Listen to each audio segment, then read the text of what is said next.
I'm Emily Wishall. I am a somatic coach. I am a certified rolfer. I am author of the book Radical Embodiment, a practical guide to celebrating the skin you're in. This is my dog, Tula. If you're a client of mine, you know that she is with me at every session, whether it be in person or a coaching session over the phone.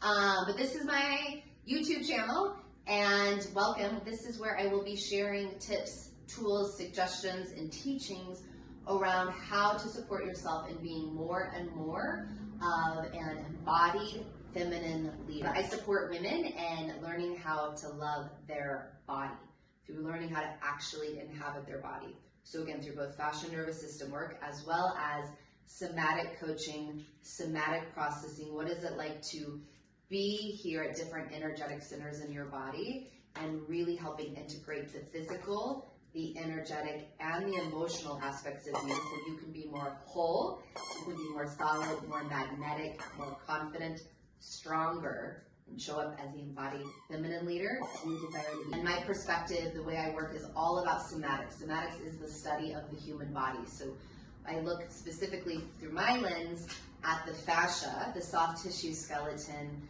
of our bodies, what gives everything shape in our body. The nervous system, which the nervous system and the fascia are kind of this both-and relationship because the nerves are weaved through the fascia. So if the fascia is kinked up, it's going to completely have a correlative response to the signals those nerves are sending to the brain, vice versa. Here is one of my favorite ways to use my Nexcia tool. So I love to use it for my legs, especially I've been doing a lot more heavy lifting with barbell, so after a day of really putting my legs under a lot of load, or after traveling, when they just feel fatigued, tired from working out, from life, whatever. But it's something that I incorporate pretty regularly and consistently into my routine. So if you were new to this device and new to doing, fascia tissue work, you would likely start with this head. It's a little more gentle. And has the red light feature, which is amazing. And this one stays a little bit more at the superficial fascia layer, so it's a little more gentle, and it's important to help wake up that tissue, to wake up that layer before we go deeper. And so this is a great place to start, is just using this one. And it honestly feels amazing. It feels so good. But I typically am running short on time. I mean, in the ideal world, I would start with this, do my whole leg, and I'll show you kind of what I do on my leg. But the reality is I'm trying to do this most days, and there's only so much time in the day. And so I'm honestly typically standing on my vibration plate when I'm using this. And my vibration plate I use for 15 minutes at a time. And maybe you've seen some of my other videos. I show more of what I do while on that. But I use my Nexcia as well towards the end of my vibration plate cycle. And I put the claw piece on it. And then work on my legs. Again, if you are new to this type of work, this might be too deep, too much, too quick.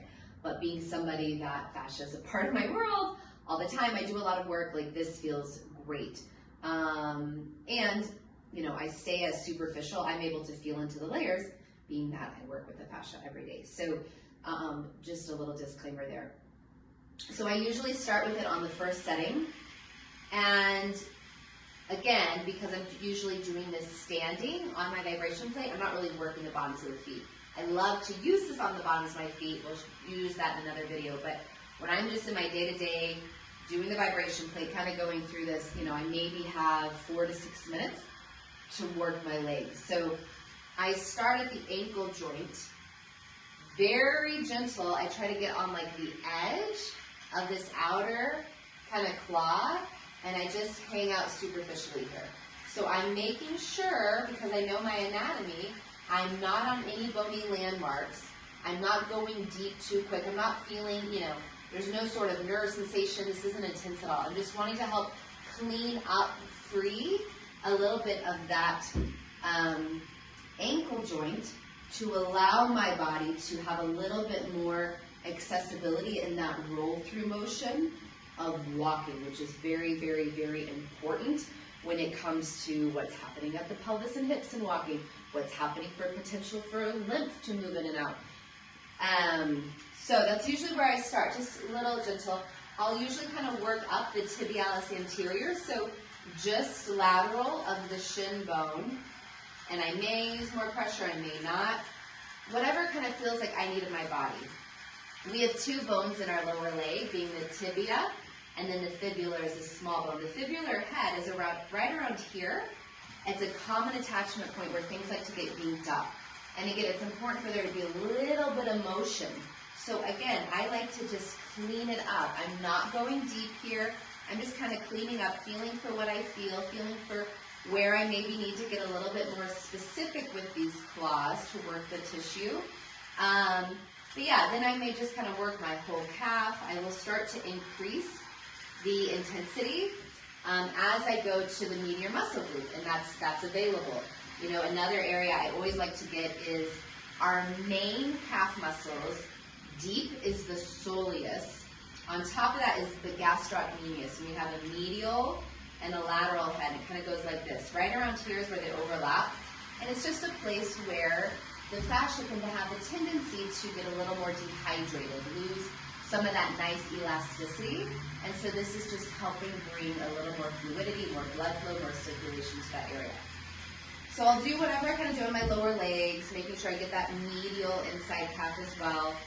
And then I will always do a touch behind my knee, staying very superficial and gentle. We don't want to do deep work behind the knee, but I do want to kind of clean that up. This is popliteus muscle. This is an area where it can just be kind of dense.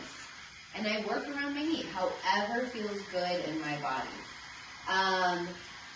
And then I'm just using the Nexcia all along my leg. I'll try to go a little quicker here, but I love to use it. I tend to overuse my quads, and so just to help restore after working out, just bringing more healthy tone to the tissue.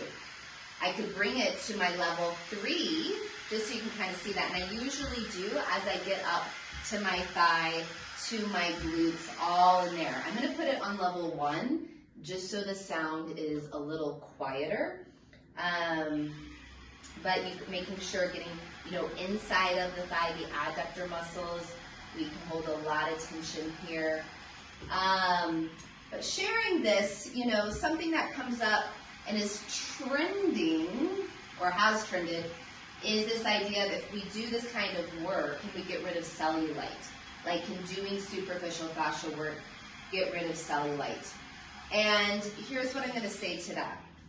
The reason I got this tool wasn't for cellulite. I saw the tool and I was like, that is smart. I want to buy that. I want to try that out. And I love it. After getting it, has increased my curiosity. For the first time, I've had clients of mine asking me for years, is this fascia thing I'm doing going to get rid of cellulite? I'm always going, I don't know, like maybe. But it hasn't really hooked me in as curiosity. I'm just like, cellulite just dimples on the skin. It isn't something that for me personally that I worry about, bothered by. All that to say, a few years back, I did a fresh cadaver dissection lab.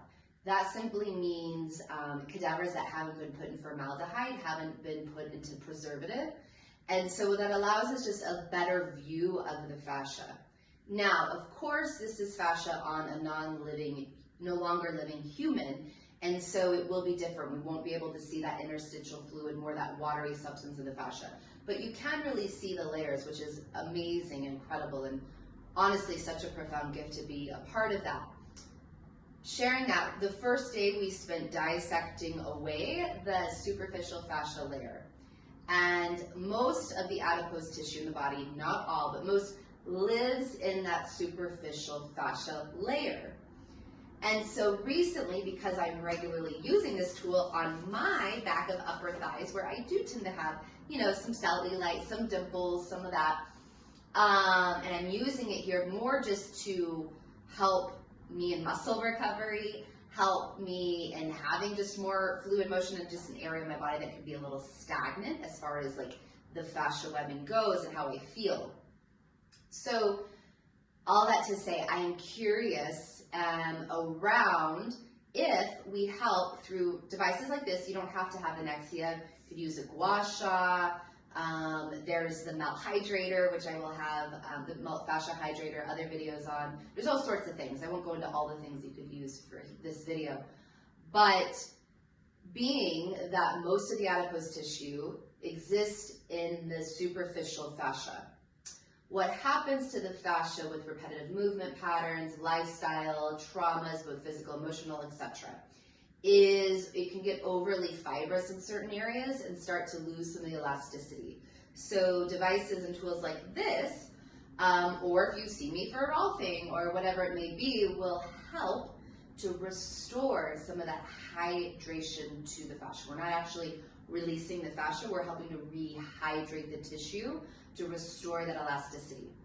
And so being just as I've been using this, and I'm always my own kind of personal experiment, I have been curious of, it would make sense to me that if I use this regularly and help bring more healthy tone to this superficial fascia layer here in the back of my thighs, and I go totally along my glutes. I want my video, I don't usually do it above close just because this will kind of start to wrap the fabric up. But just helping to bring more healthy tone, more blood flow, more circulation, helping to restore that hydration in that fascia so it's not gunked together. What I would imagine would happen in relationship is it helps to dissipate that adipose tissue. I'm not saying it gets rid of it, but those fat cells that it's kind of gunked up and maybe that dehydrated fascia, helping to bring more fluidity, more organization overall to the fascial webbing. And so maybe it will also help with that dimpling, with that cellulite. I mean, I can definitely tell just as far as, so stay tuned for that. Stay tuned for, does this help my cellulite and all of that or not? Is that my primary or even like primary top 3 reasons why I'm using this daily? No. If that is what makes you interested in it, great, right? We're all individuals. We all are going to have our own desires, goals, what makes us want to take care of our body. So stay tuned. I'll do my own experiment. But what I can say for sure that I've noticed, I've been using this for about 4 weeks now, is the overall tone of my superficial fascia definitely seems healthier. My skin, I think it just helps the overall look of my skin tone. And when I say that the overall tone of my superficial fascia seems healthier, what I mean is I can feel like there's more blood flow. It's more of my own kind of internal somatic sense, but there's this more aliveness as more blood flow, things are circulating, things are moving better versus, oh, I just kind of feel dull back here or wherever it may be. Yeah, so I love this. I used it on a friend yesterday and she was like, it feels really luxurious, which is honestly how it feels for me. It just feels really good on my body. And so check it out. I'll have the link for it if you're curious. I'm always happy to connect if you want to have any questions before buying it because it is an investment. And again, you don't need this tool. You could use so many other things that are way more affordable, way more accessible. I have just found I'm always looking what works for me in a way where I can be consistent in doing the thing. And I'm consistent when I use this. I was just gone for 5 days traveling via airplane and I packed this. I kept my battery in my carry-on, but I was so happy. I used it every single day. And even like one day I literally only used it for 5 minutes. So it wasn't like I did a whole body treatment, but something's always better than nothing. And it feels so, so good. So comment below if you check out the Nexcia, if you have any questions on this. And I guess I'll keep you all updated too if this does actually help that cellulite dimpling or not. But if it doesn't, will I keep using it? Heck yes, I love it. Thanks for checking out my channel. Be sure to hit that subscribe button if you haven't subscribed already. And there is the landing for Tula. So I'll see you on the next video.